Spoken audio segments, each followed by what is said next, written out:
vas a hacer alguna cábala, te vas a comer las 12 uvas, de repente vas a dar tu vuelta por la cuadra con la maletita para poder viajar, vas a usar ropa amarilla, verde, roja, no lo sé, pero ¿cuál es la historia de las cábalas? ¿Cómo se originaron? Es lo que vamos a conocer aquí en Siempre en Casa. Yo soy Jorge Rodríguez, me acompaña José Carlos Vilcapoma, ex viceministro de Interculturalidad, antropólogo. José Carlos, bienvenido a RPP. Acércate un poquito al micro, por favor. Buenas tardes, Jorge. Primero que nosotros, los humanos, siempre buscamos hacer algo para ordenar las centurias, los milenios y los años. Ajá. ¿Te acuerdas cuando llegaba el año 2000 al 3000? Le decíamos, no, el calendario maya. Calendario maya, nos acordamos. Igual, entonces las centurias igual, ¿no? Del 1100 al 1200. Entonces igual, cada año, cíclicamente buscamos acomodar y buscamos que sea mejor.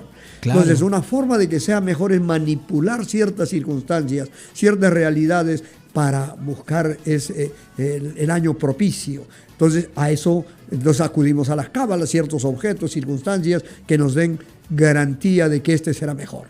Ah, qué interesante.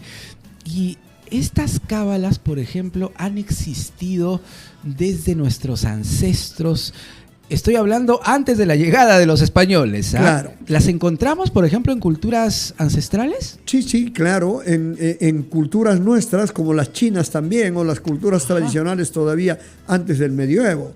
Recordemos que, por ejemplo, Julio César, el calendario juliano, que más o menos 46 antes de Cristo, se establece el periodo precisamente en enero, y que cada temporada de enero debía ser propicia, y esto tenía una serie de elementos rituales religiosos, es decir, se mataba una etapa pasada para recibir la que viene. Claro. Y ahí tenía que ver los colores, ahí tenía que ver objetos. El laurel, por ejemplo, ahora ha quedado como testimonio de que algunas abuelitas te ponen una hoja de laurel a la billetera para que no te falte dinero el año que viene. Pero eso viene todavía de cuando a los César se les ponía el laurel como símbolo de porvenir, de logro, ¿no? Y justo hace unos instantes hemos abierto nuestras líneas y los oyentes nos llamaron para contarnos sus cábalas. Me haces acordar ahora con lo de laurel. Un oyente nos llamó desde Piura, ¿no? Y él nos pasó la voz sobre la cábala de las lentejas, ¿no? Él dice que se pone lentejas en los bolsillos. Sí. Y a las 12 en punto las arroja al aire para que las lentejas caigan sobre el cuerpo. Y nos dice que le ha ido muy bien, ¿ah?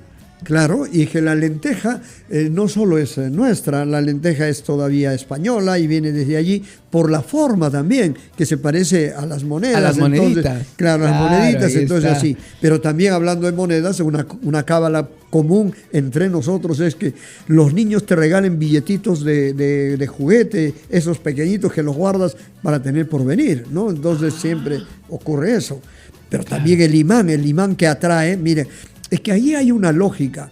En efecto, se busca que se reproduzcan las cualidades del objeto o la circunstancia en la vida futura del año. Ajá. Algunos regalan imán, pero ese imán debe tener la envoltura de un billete y guardas un imán al lado izquierdo o al lado derecho, o un par de imanes para que siempre tengas el billete a mano, ¿no? Entonces, o también las damas, algunos billetes en el pie izquierdo. En el pie izquierdo. O sea, en el zapato del pie izquierdo. Entonces, dentro del zapato, y comienzas tú, recibes el año nuevo y te irá bien. Entonces, son formas de haber manejado circunstancias. Claro. Pero si queremos ir un poco más en serio, el asunto es que ya hay auroterapia, o sea, las flores, el baño de la limpia, ¿no? El baño de la limpieza que se hace con las flores, con la ruda, etc. Pero que allí sí hay un efecto natural de resultado fisiológico.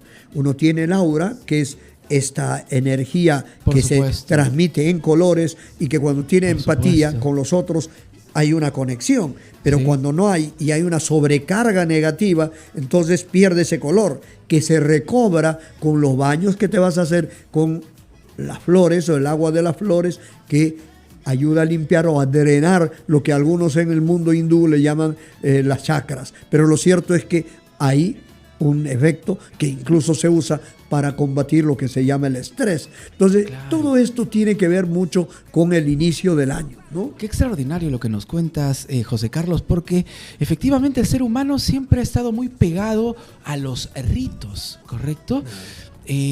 ¿Por qué? ¿Por qué los ritos son tan pero tan importantes para nosotros en diferentes culturas? Sí, claro. Estoy recordando que, por ejemplo, en algunos lugares, claro, usamos amuletos, cábalas, está el equeco por aquí, pero antes de ir al equeco, por ejemplo, en la vieja Roma se utilizaba la sal. Sal viene de salarium, que es salario, el pago que se hacía a algunos funcionarios, y entonces en muchos hogares todavía se debe tener la sal llena porque se cree que es el pago a los funcionarios y el dinero, entonces es el salario que está, no debe fallar. Aunque otras culturas más bien evitan que se caiga la sal estos días, porque, oye, te vas a salar, eso dicen, ¿no? Te vas la a salar, sal se cae, entonces, vas a estar salado, dicen. Claro, salado, pero en otros lados sí, te das cuenta. Entonces hay un manejo muy interesante de las circunstancias de acuerdo al contexto, ¿no? Y me estaba acordando también de, por ejemplo, la zona andina en el sur, en Bolivia, donde se utiliza mucho esto de las salacitas. Claro, pero además las salacitas, mi querido Jorge, son una feria en miniatura, sí, en el que precisamente se hace coincidir algunos para el 20 de enero, 24 de enero, otros a última instancia a manera de juego para este tiempo, en el que el equeco es el que simboliza la abundancia, pero se busca reproducir en esta feria de miniaturas. Yo quiero un vehículo, un carro, entonces te voy a comprar, pero te voy a comprar con una monedita también simbólica, hecha especialmente para esa ocasión.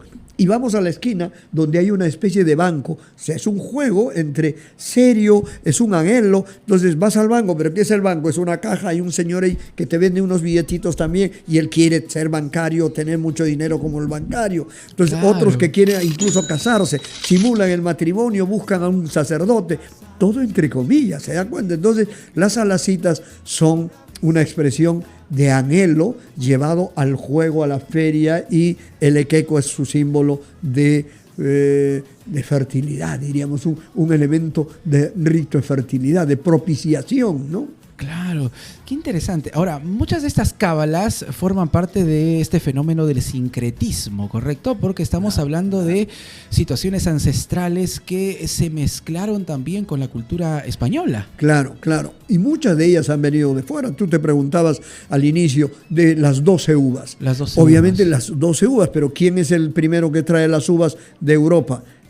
Francisco Escaravante, un español, que hace el manejo de los viñedos, y ahí aparece el quebranta, que es en la mezcla originaria aquí, que va a terminar siendo el pisco, pero que a fin de cuentas en España se dice que surgió en Alicante cuando hubo una gran productividad y se decía, oiga, compren ustedes las uvas de la buena suerte para los 12 meses, entonces, y ahora nosotros nos ponemos debajo de la mesa, uno por mes, una uva y un deseo siempre para cada mes. Entonces, una forma de manejar lo que pueda venirse, ¿no? Claro, y un oyente también nos llamó, y una dama, ¿no?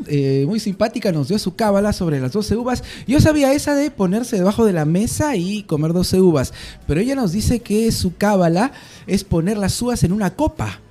En una copa con champán, ¿correcto? Tomar un poquito de champán y una la uvita. Amelia dice que también hace eso, pero se toma todo el champán primero. Mi productora. Sí, la conocemos. Amelia Villanueva. Claro. Periodista. Pero imagino que también, bueno, cada uno tiene la forma de adaptar ciertas cábalas, ¿no? Según lo que le gusta o su realidad. También hay una posibilidad. Ahora, pero hay una serie de cábalas. Por ejemplo, ¿es una cábala o no es una cábala las piñatas? Las piñatas surgieron en China. En China el año comienza en mes de primeros días de febrero, porque allí se asocia a un animal siempre. Animal, claro. Entonces, pero en China, un animal que haya sido negativo para la productividad agraria en la vieja China, entonces era llenado de semillas y colgado allí como una piñata a golpear, y para decir que este animal improductivo debiera dejar buenas semillas. Eso ha terminado siendo ahora nuestras autoridades, que una forma de hacer terapia, la población la compra, la cuelga, la destruye. Y bueno, en nuestro interior estamos diciendo algo, pero también jugando un poco con la realidad y el futuro, ¿no? José Carlos, vamos a retornar para seguir hablando de las cábalas. Y desde ya yo te planteo una pregunta. Los colores, ¿qué tienen que ver los colores en todas estas creencias, ¿no? Porque, claro, se relaciona, por ejemplo, ¿no? El rojo con el amor, el verde con el dinero, en fin. ¿Cuánta influencia tienen los colores en estas creencias, en las cábalas? Lo está Jorge Rodríguez. Me acompaña José Carlos Vilcapoma, antropólogo, ex viceministro de Interculturalidad, el primero, ¿no? Del área de la interculturalidad, y ese es un reconocimiento importante, José Carlos. Y estamos analizando el tema de las cábalas, de las creencias, tradiciones, y nos quedamos en el tema de los colores. Y a ver, se ha descubierto ya, y esto hasta científicamente, ¿no?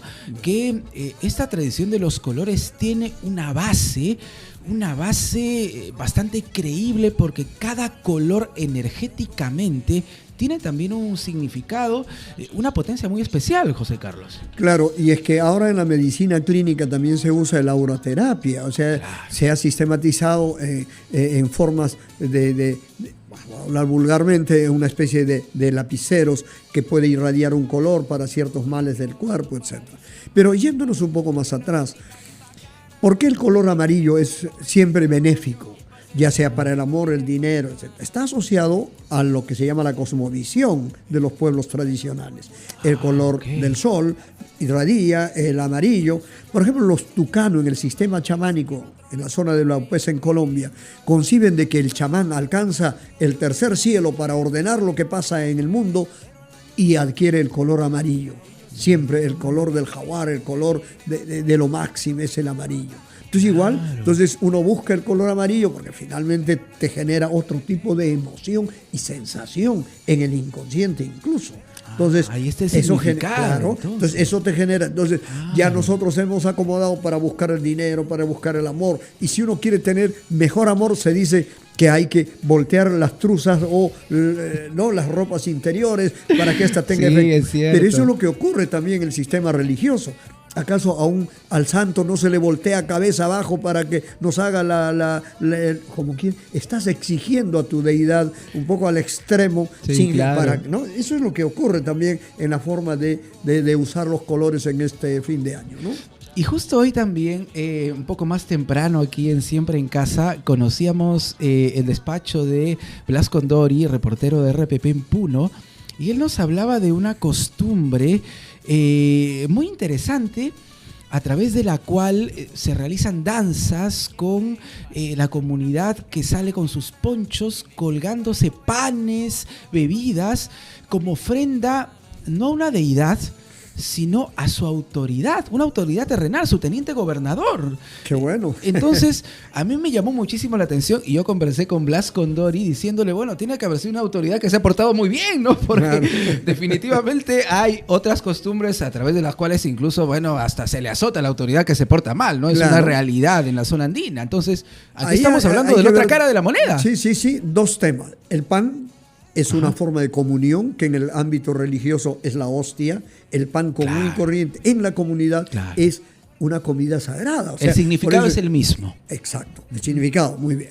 Y lo otro, hay autoridades que en este caso gozan reconocimiento, pero precisamente el 1 de enero en Mito, que está cerca de Jauja, se baila la huaconada. ¿Pero qué cosa es la huaconada? Una danza mítica prehispánica en el que el hombre tiene una mascareta con un prognatismo de la nariz que dicen a uno se asemeja al cóndor, un ave de vuelo, como fuera, pero son de sociedad secreta.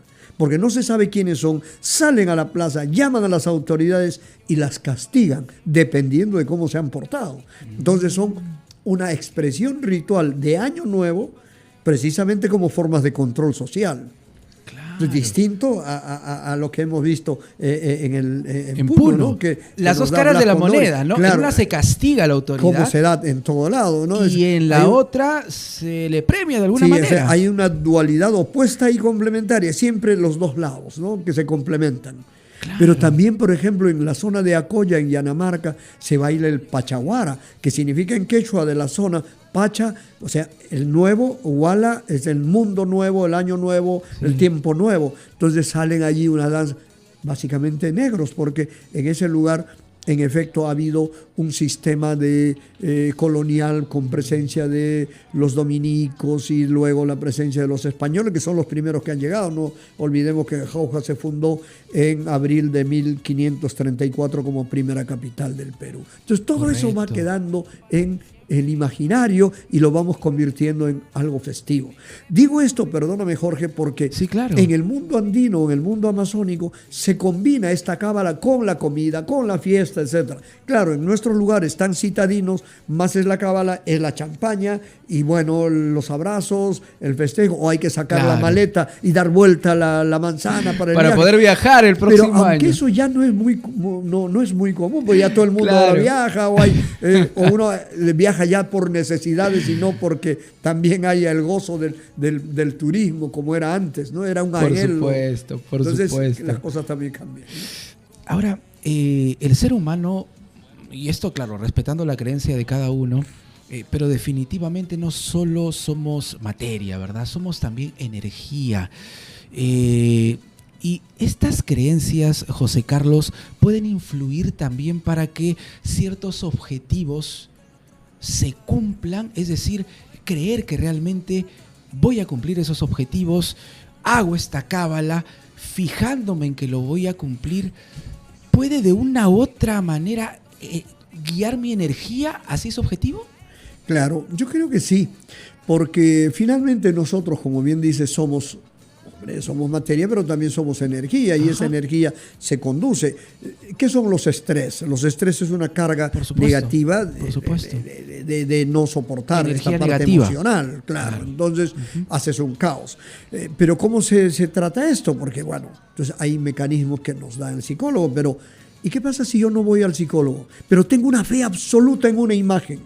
Y a esa imagen, al cautivo de Ayabaca, me voy de rodillas hasta sangrar, etcétera, etcétera. Y digo, Señor cautivo, ayúdame. Entonces, estoy convencido absolutamente que voy a recibir la bendición divina. Entonces, eso es el lado religioso. Pero el lado mágico también. Yo creo absolutamente en que voy a hacer esta cábala, porque en verdad sí se requiere. Entonces, algunas veces hay un efecto, como decíamos en la primera parte, psíquico, psicológico o fisiológico también, como por ejemplo el baño de las flores, que eso en efecto te genera, porque hay una transmisión cutánea a partir de los poros o también algunas bebidas, pero si no, el agua de azahar de las flores a los niños no le calmarían cuando está en una situación de trance nervioso, un niño. Sí. Entonces, esa situación en efecto se combina y uno ordena el camino hacia bien. Eso es lo que hace la religión, lo que hace también un comportamiento como este de fidelidad a una cábala.